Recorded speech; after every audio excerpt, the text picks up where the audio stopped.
Buenas tardes. Este día comienza el 14º curso libre de astronomía que la Escuela de Física de la Universidad de Salvador ofrece gustosamente a todo el público salvadoreño. En esta ocasión hablaremos de exoplanetas, que es un tema realmente de moda. El curso consistirá en 4 charlas. La primera será el sistema solar. Hablaremos una breve historia y el inventario del sistema solar. Luego hablaremos en la segunda charla sobre el origen o cómo se formó el sistema solar. En la tercera charla hablaremos sobre la zona de habitabilidad, que es importante para estudiar en otras estrellas la posibilidad de vida. Y por último hablaremos exactamente ya de exoplanetas, haciendo un inventario de lo que se conoce hasta este momento. Entonces, comencemos. La humanidad siempre le ha fascinado ver el cielo. En ella se ve un sinnúmero de pequeñas luces, algunas de las cuales no guardan una posición fija y son errantes respecto a las estrellas fijas. Dentro de todo lo que vemos en la bóveda destaca el sol, que es responsable del día y la noche y que es tan poderoso que no lo podemos ver directamente. Esta es una vista del sol en un atardecer, está nublado y lo podemos ver. La mayoría de los pueblos primitivos lo consideraron el dios principal o uno de los principales dioses. En la mitología de muchas culturas era venerado y muchas civilizaciones como la egipcia, la mesopotámica, la mexica, la incaica, la china, la griega, la japonesa, lo consideraron uno de los principales personajes de la vida. Por ejemplo, en la mesopotámica tenían a Samás, los sumerios tenían a Utú, los babilonios a Tamuz, en la egipcia era Ra, en la mexica era Tonatiuh, en la inca era Inti, en la maya Quinis Ahau. También la luna tomaba alguna importancia, ¿no?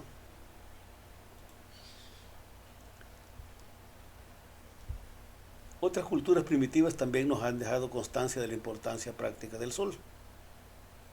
Un hecho importante es los movimientos del sol.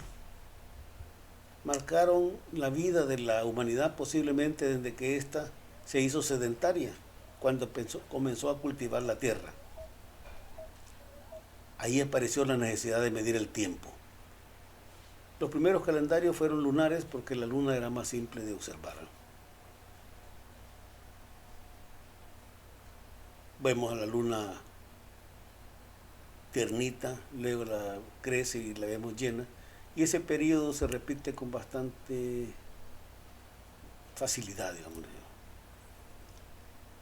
Los restos de las culturas que nos dicen la importancia que tenía el sol y la luna aparecen en estas ruinas, ¿no? Estas ruinas hoy se sabe que servían para ver posiciones especiales del sol y de la luna. Por ejemplo, era posible ver la salida del sol el día del solsticio o la máxima elongación que veo a la luna. Entonces, la humanidad estuvo totalmente interesada en esos fenómenos. Posiblemente muchos hemos oído de que el día del equinoccio, por esta escalera parece que bajara la serpiente emplumada. Los mayas pues tenían muchos estudios sobre el sol y es una maravilla que la gente se congrega para verla. También los mayas tuvieron observatorios para otros objetos, como este que era para Venus. Lo interesante de esta ruina es que se parece mucho a los observatorios modernos. Los egipcios nos han dejado un registro donde se piensa que estas 3 pirámides están orientadas con el cinturón de Orión. Entonces decíamos que los primeros calendarios fueron lunares, ¿no? Y vamos a hablar ligeramente del calendario romano por la importancia que tiene para nuestro calendario de la actualidad, ¿no? Estaba formado de 10 meses, el primer mes era marzo y se llamaba así, Martius era en honor a Marte, Aprilis era en honor a Apru, que era la Venus en etrusco. Maius era Maya, aunque algunos dicen que era a los mayores. Junius era Juno, aunque también otros dicen que era a los juniors. De ahí en adelante, el quinto, el sexto, el séptimo, el octavo y el noveno y décimo mes no tenían nombre. Diciembre quiere decir el décimo mes. Pero en la historia de Roma apareció Julio César, hizo una corrección al calendario, adopta lo solar y le añaden 2 meses. Un mes dedicado a Janus, enero, y otro a la fiesta Februas. Y desde el siglo II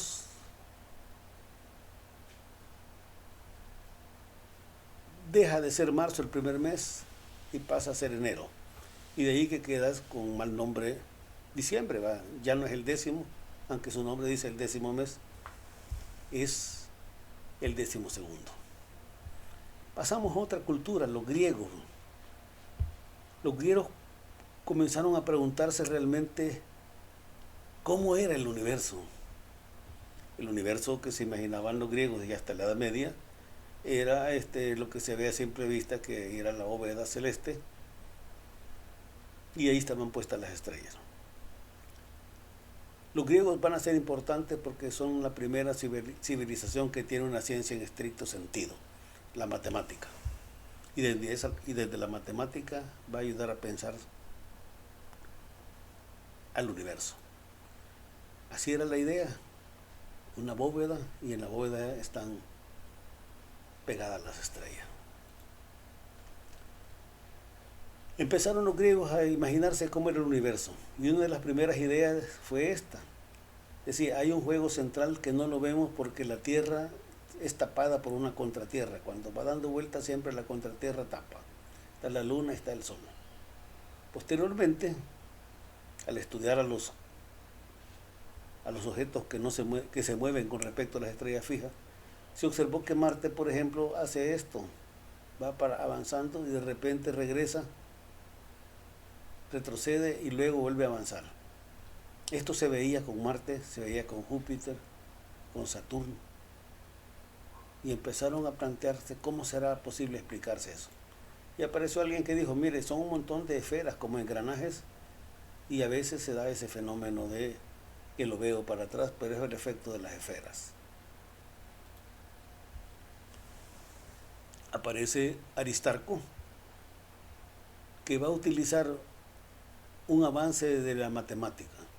Euclides, un famoso matemático, el más famoso matemático quizás de la antigüedad, escribe una obra que se llama Los Elementos.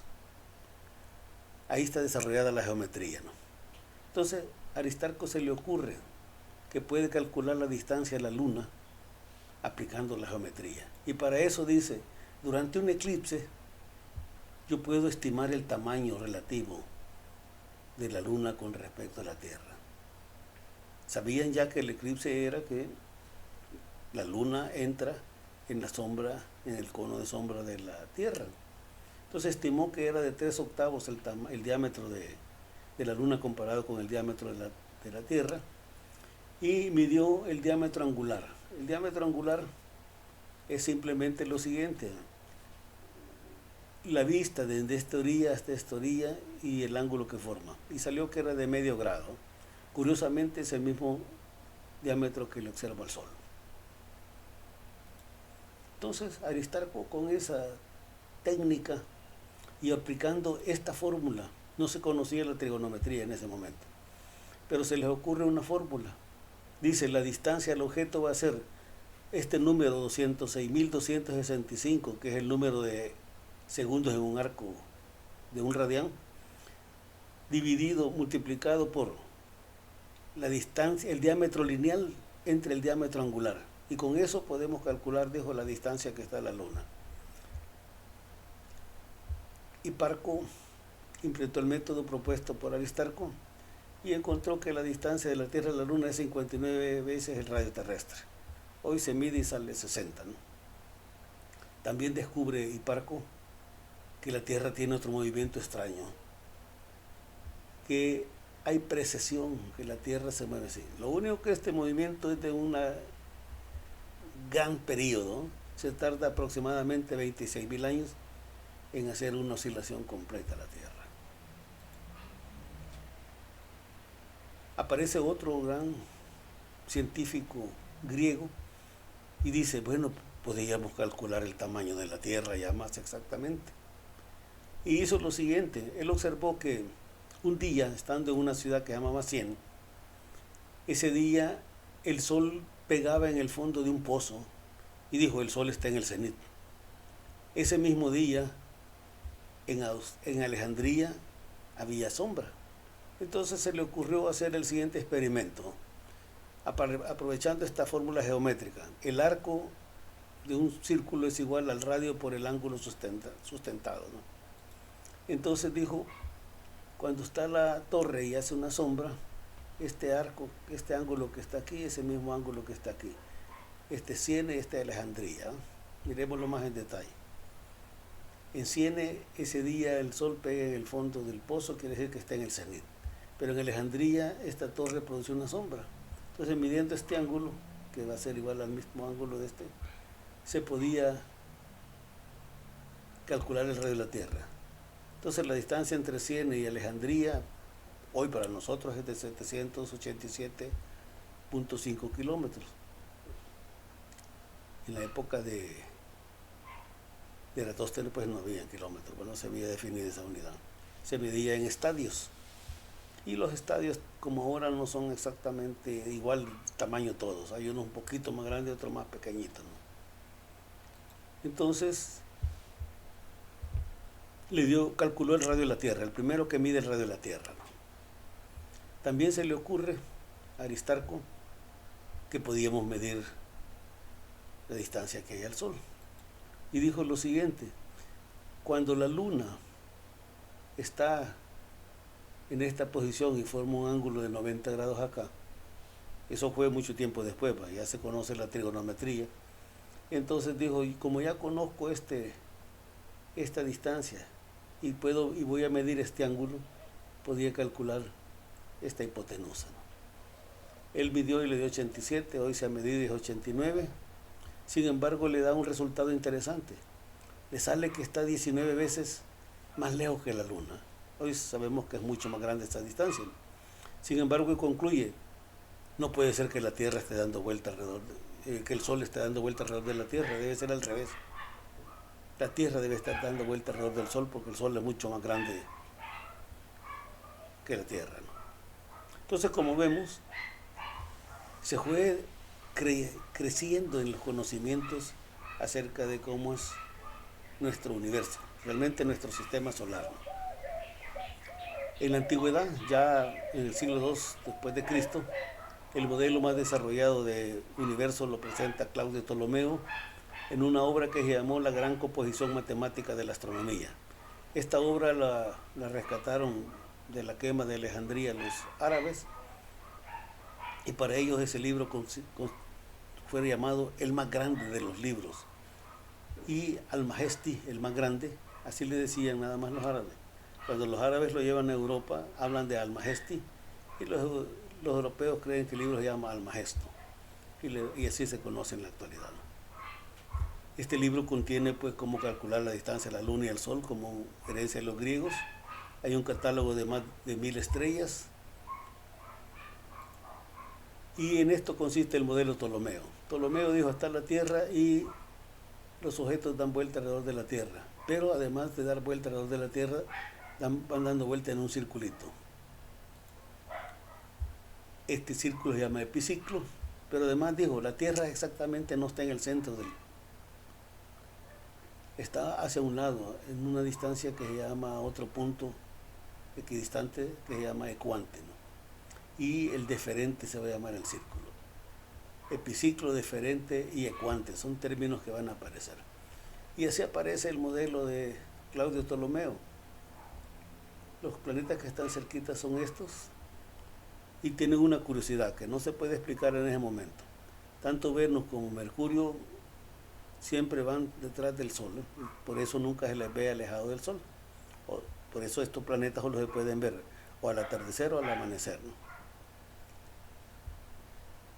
Entonces, la Luna no tiene epiciclo, tampoco tiene epiciclo el Sol.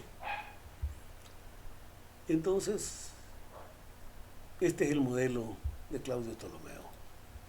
Aquí está representados la Tierra en el centro, el Sol, los planetas y al final están las estrellas fijas. El Almagesto fue una obra de 13 tomos. Ahí es el modelo geocéntrico, mide la periodicidad de los equinoccios, la longitud del año, se discuten los solsticios y los equinoccios, estudia la faz de la luna, define el mes sinódico, expone una medida del diámetro aparente del Sol y de la luna, puede predecir eclipses y lo último, digámosle, que fue un gran aporte, puede calcular las posiciones y las trayectorias de los planetas.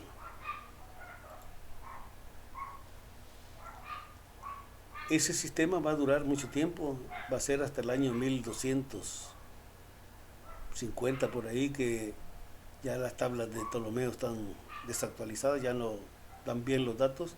Alfonso X el Sabio decide construir nuevas tablas. Bueno, el siguiente que contribuyó a dar una imagen más correcta del sistema fue Copérnico. Copérnico propone que el Sol es el que está en el centro, ¿no? Aquella idea de los griegos la retoma y la mejora, ¿no? Escribe una obra que se llamó Sobre la revolución de las órbitas celestes. La palabra revolución, antes de la obra de Copérnico, significaba simplemente vuelta, y nuestros padres o nuestros abuelos nos pueden contar de que habían, por ejemplo, discos, decíamos, de 33 RPM, y habían unos pequeñitos de 45 RPM. RPM dice revoluciones por minuto. Entonces la palabra revolución solo era eso, revolución, vuelta. Pero a partir de la obra de Copérnico, revolución va a significar cambio profundo, trascendente en el campo de lo que se trata. Hay revoluciones sociales, hay revoluciones culturales. Hoy revolución y revolucionario ya no significa dar vuelta, ¿no? Sino el que propone cambios profundos en la vida. El modelo Copérnico es heliocéntrico, digamos. Todavía tiene una debilidad. Las órbitas de los planetas son círculos, pero aporta muchas cosas nuevas. La Tierra gira sobre su eje, cosa que no era aceptado, ¿no? Y es el giro de la Tierra lo que produce el día y la noche. La Tierra además se traslada alrededor del Sol, y ese movimiento que vemos al Sol realmente es un movimiento aparente, es la Tierra la que se está moviendo. Y así era la idea de Copérnico. La Tierra, al irse moviendo, ve al Sol en diferentes posiciones respecto a las estrellas fijas. Por ejemplo, en noviembre se mira como que estuviera en la constelación de Libra, mientras que en enero está en Sagitario. Se empieza a dar una explicación de por qué aparentemente vemos al Sol en movimiento. También hay una explicación del movimiento retrógrado bastante simple. Es como un automóvil. Este automóvil va bien rápido y al llegar a la curva, este automóvil va más lento, y en el momento en que cuando lo sobrepaso pareciera que va para atrás, ¿va? Hay una explicación más simple y más realista de lo que era el movimiento retrógrado. También se le ocurrió que podíamos calcular la distancia de los planetas. Si ya conozco la distancia del Sol a la Tierra, cuando el planeta, por ejemplo los planetas Mercurio y Venus, que llegan a la máxima elongación, cuando están formando un ángulo de 90 grados, puedo aplicar trigonometría y calcular, ¿va? También se le ocurrió otra cosa novedosa a Copérnico: cómo calcular el periodo en que se tarda en dar vuelta a un planeta alrededor del Sol. Y para eso ocurrió algo que podemos ver desde la Tierra, lo que se llama el periodo sinódico. Para tener una idea, yo por ejemplo veo un día a Marte en el cenit. Este es el Sol, esta es la Tierra, que aquí es de noche, este lado. En estar en este punto yo estoy viendo a Marte en el cenit y me pongo a contar cuántos días pasan para que vea a Marte otra vez en el cenit. Visto desde el movimiento como lo vemos hoy, va a llegar el momento en que otra vez lo voy a ver en el cenit. Y pasaron 780 días. Entonces vengo y ocupo estas fórmulas. Este es para el planeta interior, sería esta para, si yo pongo aquí, la Tierra son 365 días y el sinódico fueron 780 días, llegó al cálculo, voy a calcular el tiempo en que ese planeta da la vuelta. Entonces, si es Marte sería ese exterior, si es Mercurio y Venus es interior, sería este. Para Marte sería este, ¿no? Entonces se encontró, al haciendo todos esos cálculos, que los planetas están desde un cuarto de año para Mercurio hasta 30 años para Saturno. Define también la unidad astronómica, que es la distancia promedio entre el Sol y la Tierra. Ve que los planetas están ordenados por su velocidad, es más, se mueve más rápido Mercurio, después un poco más lento Venus, después la Tierra, después Marte, y así sucesivamente. Con los planetas inferiores, decíamos, con Mercurio y Venus se podía calcular su distancia por la elongación máxima. Yo si me fijo, a Venus por ejemplo, solo lo veo en la tarde, y llega un momento en que lo miro lo más alejado del Sol, se llama la elongación máxima. Midiendo eso, esta elongación, puedo calcular la distancia y me dio 0.7 unidad astronómica. Aparece Kepler, otro va a contribuir. Kepler va a encontrar, tomando los datos de Tycho Brahe, fue el observador más acucioso de la era pretelescópica, sin telescopio. Pasó 20 años continuos viendo el cielo todas las noches. Falló, según dicen, 6 días en esos 20 años por enfermedad. Y dejó datos muy valiosos. Esos datos le quedaron a su alumno Kepler, y con eso descubre Kepler las 3 leyes del movimiento de los planetas. Y la primera ley es que los planetas se mueven en órbitas elípticas. El Sol está en uno de los focos de esa elipse. Y donde está el Sol, cuando el planeta pasa por ese foco, decimos que está pasando por el perihelio. Cuando está pasando por otro foco, decimos el afelio, que quiere decir donde no está el Sol. A, sin, felio, Sol. Descubre la segunda ley, que es el radio vector que va del Sol al planeta, barre áreas iguales en tiempos iguales. Eso le permite ver que los planetas pasan bien rápido cuando están cerca del Sol y pasan bien lento cuando van alejados del Sol.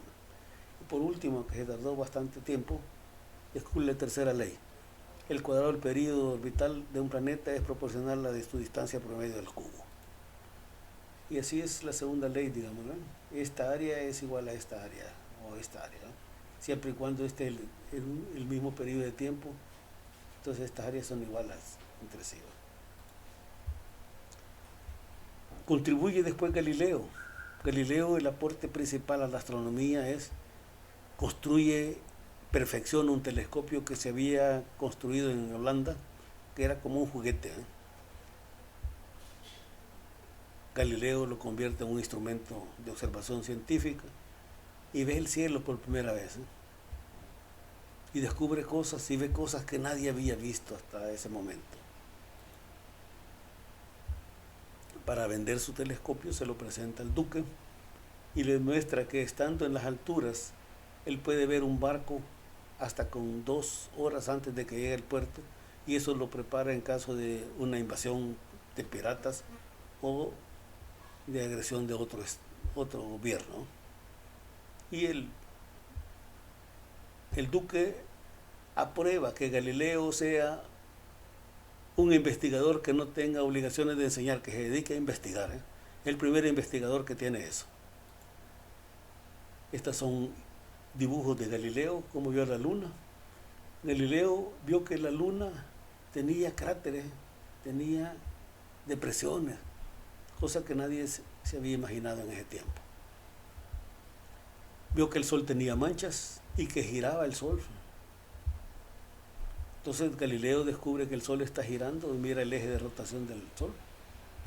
Descubre que Júpiter tiene lunas o satélites, el primero que ve eso en el espacio. Entonces mira que no todas las cosas giran alrededor de la Tierra, ¿eh? Con eso está apoyando la teoría de Copérnico. Vio la Vía Láctea y vio que no era de leche. Sin embargo, la Iglesia había adoptado las teorías de Ptolomeo y eso hizo que Galileo se enfrentara a la Iglesia y lo condena a cadena perpetua. Publica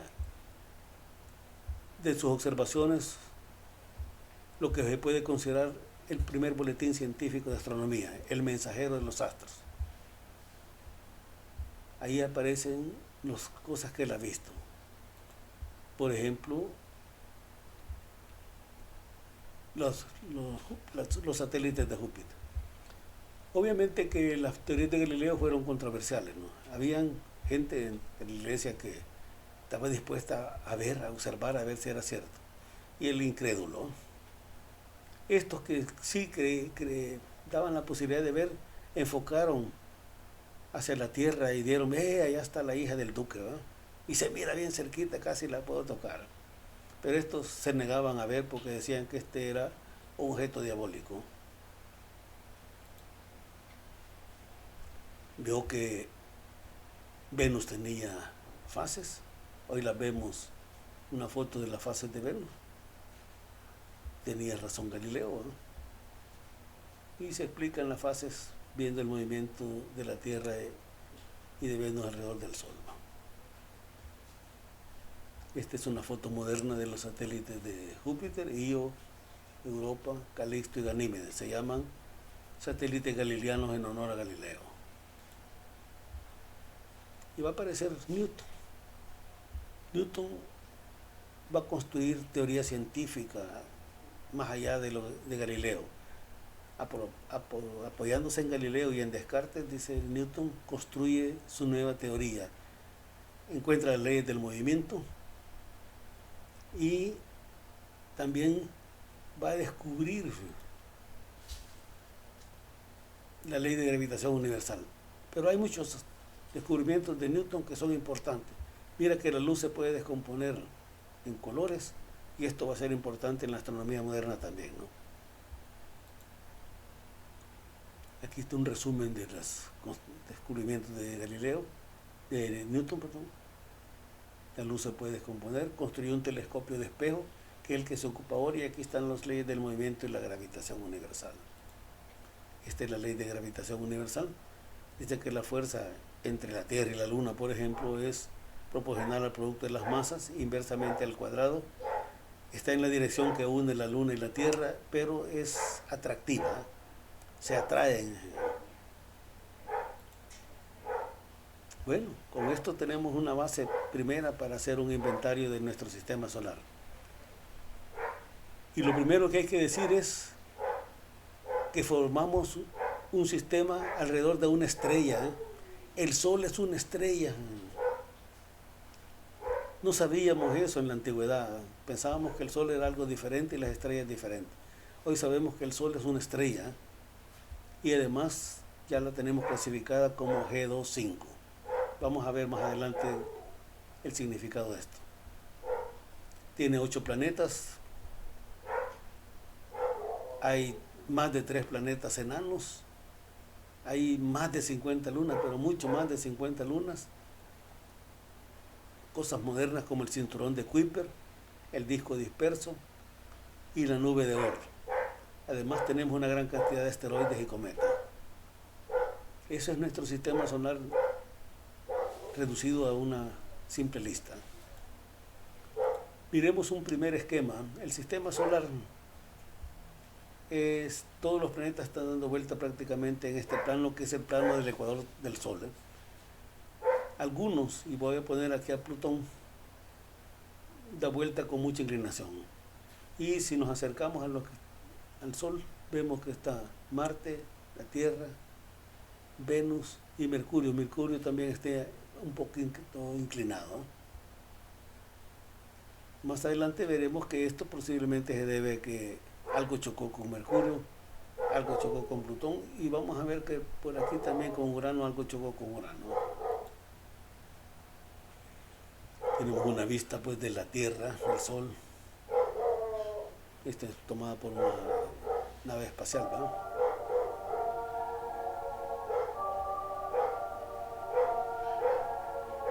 Todo el mundo sabe que el sistema solar está formado por el Sol y un conjunto de astros opacos que giran a su alrededor.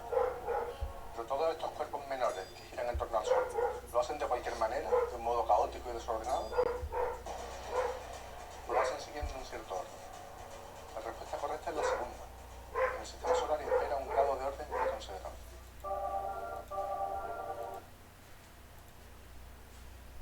Bueno, que vemos que no es desordenado, es ordenado. Y este es un esquema muy grande de lo que es nuestro sistema solar. Nuestros planetas están acá, en este puntito, estamos en una dimensión muy grande. Luego está el cinturón de Kuiper, este es el disco disperso, y esta es la nube de Oort, que está bien alejada.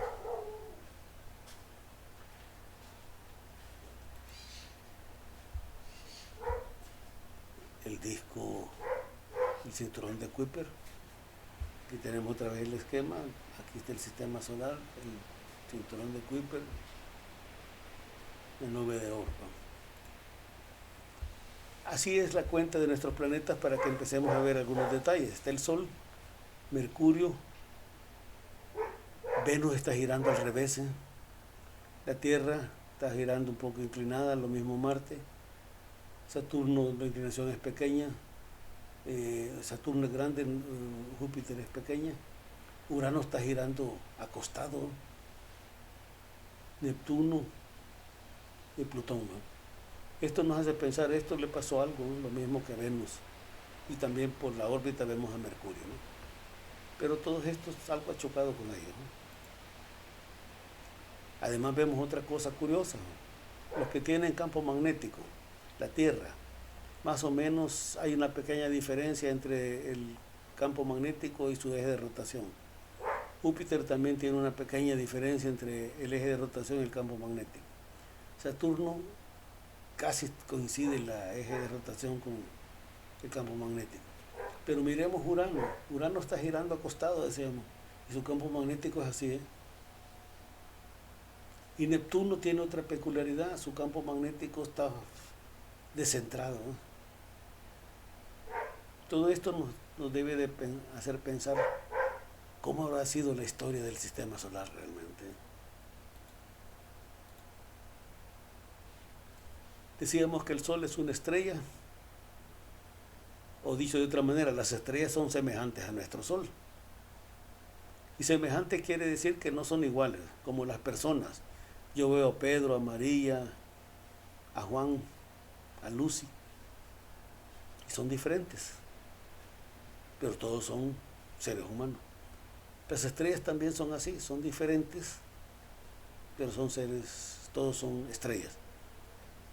Algunos se van a parecer, como Pedro se parece a Andrés. Algunas estrellas se van a parecer al Sol y otras van a ser totalmente diferentes. Lo primero que debemos decir es que el Sol es una estrella normal, es de mediano tamaño y genera su energía con reacciones nucleares. Esto es relativamente un descubrimiento del siglo XX, antes de eso no se sabía, ¿eh?, que generaba la energía del Sol.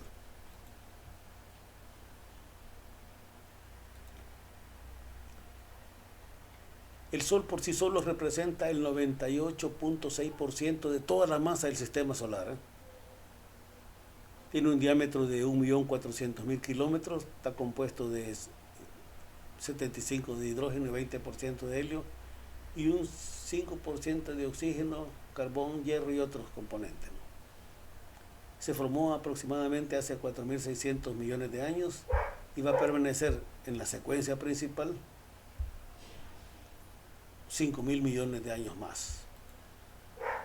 Este es el Sol visto en radiación infrarroja. Vemos que tiene lugares muy calientes y lugares más fríos.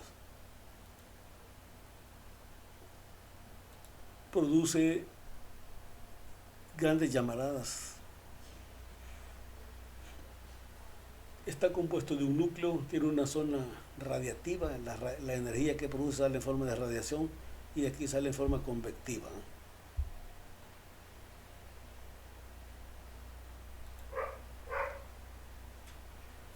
Ahora, tiene planetas, decíamos. Los planetas, según la definición moderna que hay de 2006, debe ser un cuerpo celeste que orbita alrededor de una estrella y no alrededor de otro objeto. Tiene suficiente masa como para tener forma esférica y él solito va en esa órbita, ha limpiado de otros objetos la órbita. Entonces los planetas están clasificados en terrestres o rocosos: Mercurio, Venus, la Tierra y Marte, mientras que los gaseosos o jovianos son Júpiter, Saturno, Urano y Neptuno. En el 2006 se llegó a la clasificación de planetas enanos. Están en órbita alrededor del Sol, tienen suficiente masa como para ser esféricos, pero no han limpiado la vecindad de su órbita. Van en la misma órbita otros objetos dando vuelta con ellos. La lista originaria fue solo Plutón, Eris y Ceres. Ya está Eris, Plutón, Makemake, Neumea y Ceres.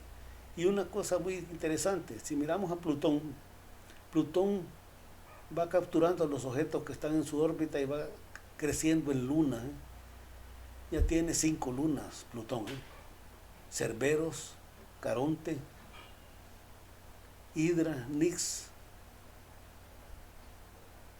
Caronte no es considerada para muchos una luna, sino que es un planeta doble, un planeta enano doble. Están dando vuelta uno alrededor del otro.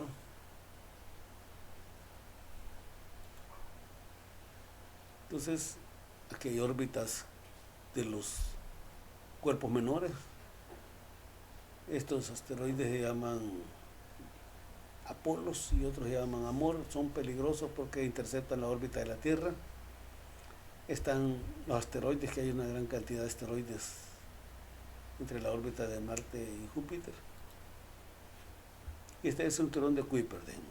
Ya vimos en términos generales dónde está el cinturón de Kuiper. Se debe al señor que lo descubre.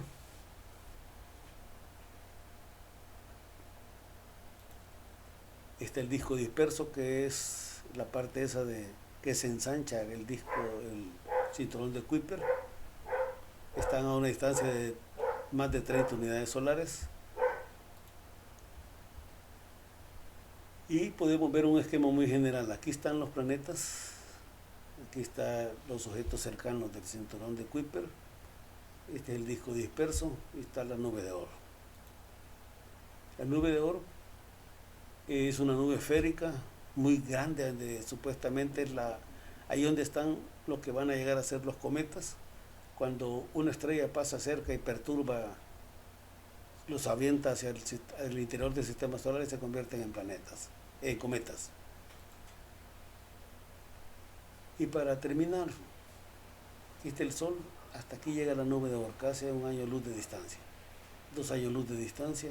A 4 años luz de distancia empezamos a encontrar estrellas, posiblemente las estrellas